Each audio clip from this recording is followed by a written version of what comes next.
Hey everyone, welcome back to the channel. If you're diving into the world of crypto in 2025, you know how important it is to move your assets smoothly between exchanges.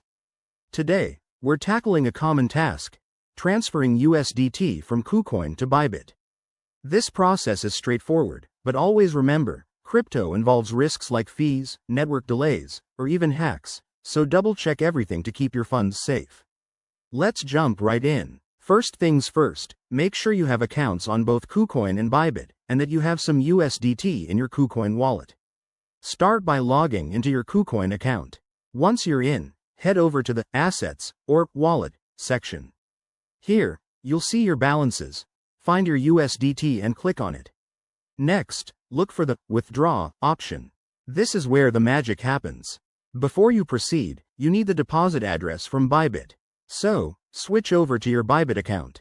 Log in, go to your wallet, select USDT, and choose Deposit.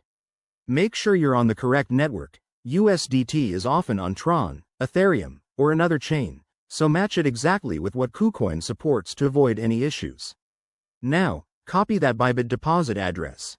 Go back to KuCoin, paste the address into the withdrawal form, and enter the amount of USDT you want to transfer. Don't forget to check for any withdrawal fees. KuCoin might charge a small amount, so factor that in. Once everything looks good, hit Confirm, and you'll likely need to verify this with 2FA or email for security. After that, sit tight. Transfers usually take a few minutes to an hour, depending on the network congestion.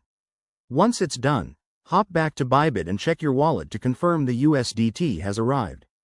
If it doesn't show up, don't panic. Just wait a bit longer or contact support if needed. And there you have it. Your USDT is now on Bybit, ready for trading or whatever's next. Remember, always use this process on a secure device and never share your private keys. If you found this helpful, give it a like and subscribe for more crypto tips. What's your next crypto move? Drop it in the comments below. Thanks for watching, and I'll see you in the next video.